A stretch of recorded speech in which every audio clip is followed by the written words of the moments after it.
ये जगाने वाले ने हमेशा इस देश में मुश्किल पैदा की है। तुम हमेशा उनसे गुस्सा होते रहे हो जिसने कि तुम्हें जगाने की कोशिश की। हम तो उसे अपना गुरु समझना चाहते हैं, उस टीचर को हम अपनाना चाहते हैं जो हमें और सुला दे। तुम जगाने वाले को हमेशा अपना दुश्मन समझते रहे।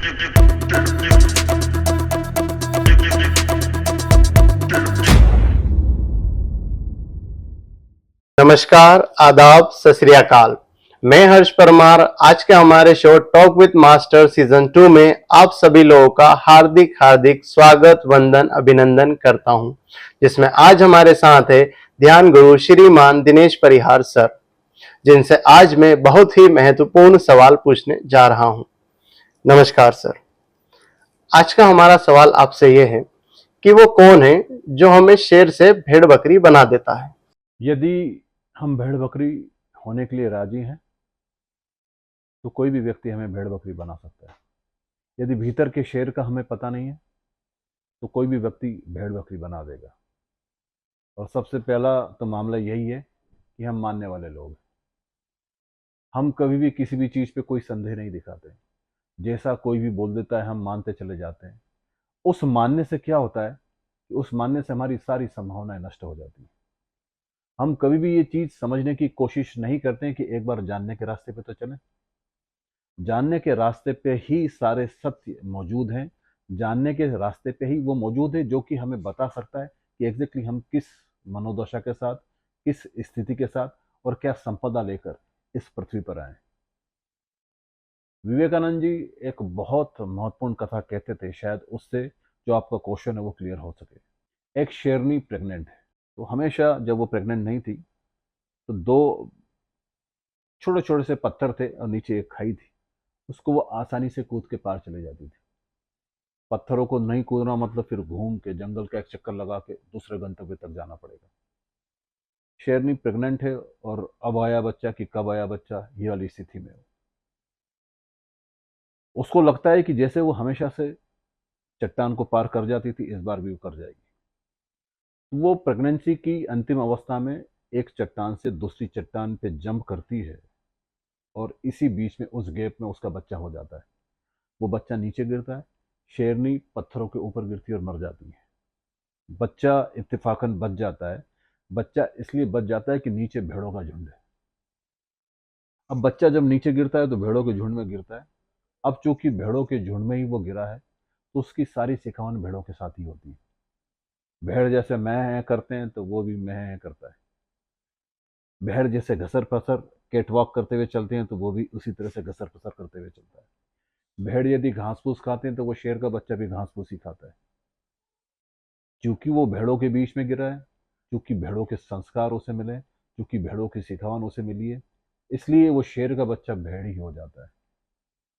भेड़ों जैसी ही भाषा सीख लेता है, भेड़ों जैसा ही व्यवहार अपना लेता है। अब एक गजब की बात कुछ वक्त के बाद ये घटती है कि एक बूढ़ा शेर बहुत दिनों से भूखा है और वो घात लगाए पत्थरों के पीछे बैठा हुआ है। सामने से उसे उसकी जिंदगी के सबसे आसान शिकार आते हुए दिखाई देते हैं। भेड़ों का झुंड सामने की तरफ से आ रहा है।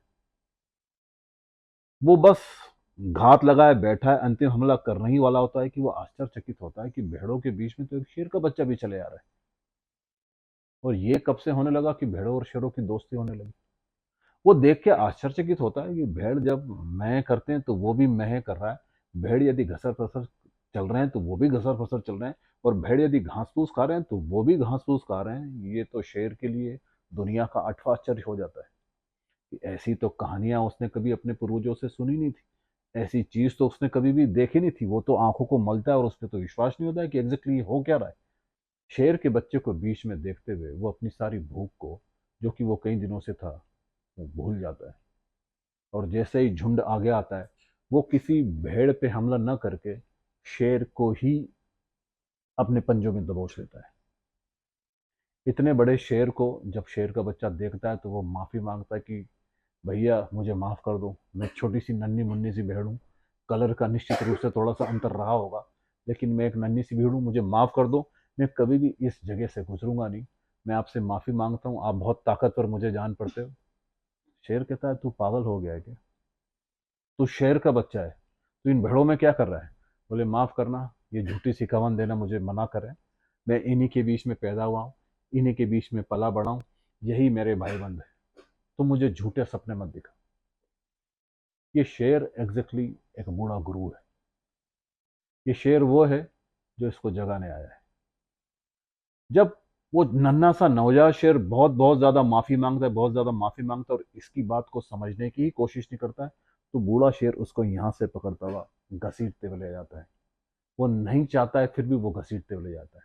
हर गुरु इसी तरह से तुम्हें जगाना चाहता है, लेकिन तुम जागने को तैयार नहीं हो। तुम छोटे से बच्चे और मम्मी भी तुम्हें स्कूल जाने के लिए यदि चादर को खींचती है, तुम उस पर भी गुस्सा हो जाते हो। तुम हमेशा उनसे गुस्सा होते रहे हो जिसने कि तुम्हें जगाने की कोशिश की। तुम जगाने वाले को हमेशा अपना दुश्मन समझते रहे। ये जो बूढ़ा शेर है इसको जगाने वाला है, वो बहुत मना करता है, बहुत मना करता है। ये जगाने वाले ने हमेशा इस देश में मुश्किल पैदा की है। हम तो उसे अपना गुरु समझना चाहते हैं, उस टीचर को हम अपनाना चाहते हैं जो हमें और सुला दे, जो हमारे मुताबिक चले, जो हमसे विपरीत जरा भी ना चले, जैसा हम चाहें वैसा वो हमसे करा ले। तो फिर तो बहुत आसानी होती है ऐसे व्यक्ति को गुरु या टीचर कहने में। वो बूढ़ा शेर उसको रगड़ते हुए ले जाता है और वहां पे ले जाके उसको नदी के सामने खड़ा कर देता है, जहां दर्पण की भांति नदी बह रही है, और उसको ऐसा फेंकता है। और पहली बार वो नवजात शेर अपना चेहरा उस दर्पण से बहती हुई नदी में देखता है और बूढ़ा शेर उसकी तरफ आता है। अब वो ये देखता है कि बूढ़े शेर का चेहरा और इसका चेहरा तो रिजेंबल्स कर रहा है, दोनों के चेहरे तो एक जैसे मिलते नजर आ रहे हैं। और वो पलट के देखता है तो वो देखता है कि दोनों की बात तो एक ही। बूढ़ा शेर कहीं से कुछ एक मांस का टुकड़ा है जो उस नन्हे शेर की तरफ फेंकता है। मांस की जो सुगंध है वो पहली बार उस नवजात शेर की नासापुटों से होते हुए जब उसके शरीर के कोष्ठों में प्रवेश करती है, और जब वो मांस के टुकड़े को चखता है तो जैसे कि भीतर का शेर जाग जाता है। इस नवजात शिशु ने आज तक घास फूस के अलावा कुछ नहीं खाया था। उस मांस के टुकड़े को जैसे ही वो चखता है तो भीतर से धाड़ निकलती है, और विवेकानंद ये कहते हैं कि उसकी धाड़ ऐसी कि पूरी पृथ्वी थर्रा जाती है, वो बूढ़ा शेर भी थर्रा जाता है। और तत्काल वो जो शेर जो कि भेड़ बन गया था तत्काल शेर हो जाता है। आप ये सोच सकते हैं, इस नन्हे से शेर को बूढ़े शेर ने क्या जिम में ले जाके एक्सरसाइज कराई? क्या कोई शास्त्र को पढ़ाया? क्या उपनिषद के वचन इसके कानों में डाले? या कोई बहुत गहरी बात कही? नहीं, इसने कुछ नहीं किया। इसने वो विधि अपनाई जिससे कि नवजात शेर ये देख पाया कि दरअसल वो है कौन। एग्जैक्टली ये जो बूढ़ा शेर इस नवजात शेर के साथ कर रहा है, यही गुरु अपने हर शिष्य के साथ करना चाहता है। उस स्थिति में, उस परिस्थिति में उसको डालना चाहता है जहां वो पहली बार ये देख सके कि क्या संपदा लेकर वो आया है। वो उसको ये बता देना चाहता है कि समाज रूपी जो भेड़ों की भीड़ है, तो इसमें रहते हुए उन्हीं की जबान बोलने लगा है। तू तो शेर की एक संपदा लेके आया है। तू यहाँ भिखारी की तरह बिल्कुल नहीं आया, तू तो एक सम्राट की तरह इस पृथ्वी पे उतरा है। लेकिन तू ये क्या कर रहा है? तू इन्हीं के साथ मिल गया, तू छोटी छोटी सी चीजों में सिमट गया, तू तो बहुत विराट जो कि भगवत्ता यहाँ पे मौजूद थी उसका तू अंश। और तू यदि अपने आप को जान ले तो तेरी सीमा एकदम असीम है, तेरे आकार सारे निराकार है। और तू बड़ी ही क्षमता के साथ आए, लेकिन कैसी छोटी छोटी सी चीजों में तो उलझ गया कि ये कौम बुरी है, ये लोग अच्छे नहीं है, ये काम मुझे नहीं करना चाहिए। तू तो बहुत विशाल संपदा लेकर आया है। आप ये पूछ रहे हैं कि कौन आपको भेड़ बकरी बना देता है? यदि आप भीतर से जागे हुए नहीं है, यदि आपकी जिंदगी में गुरु के नाम पे कोई गुरु है ही नहीं, यदि आपके भीतर से समझ विकसित कभी भी नहीं हुई है, तो फिर आप भेड़ बकरी ही हैं। भेड़ बकरी दरअसल में आप है ही नहीं।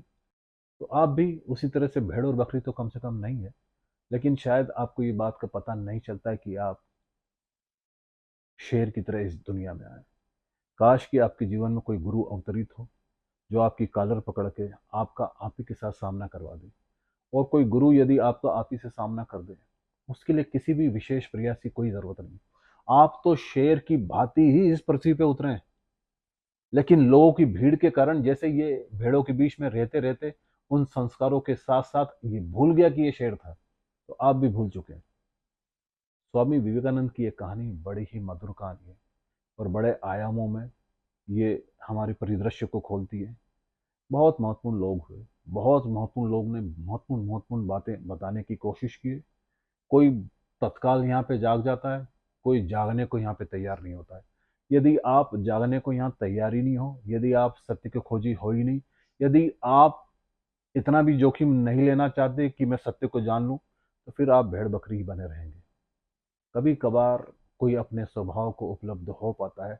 अपने स्वभाव को उपलब्ध हो जाना मतलब ये पहचान लेना कि वो एक शेर की बात इस पृथ्वी पे आया है। और शेर और भेड़ बकरियों की एक खास विशेषता ये रहती कि भेड़ बकरी झुंड में जीते हैं। हमारा समाज भी इसी तरह से झुंड में जीता है। शेर अकेला चलता है।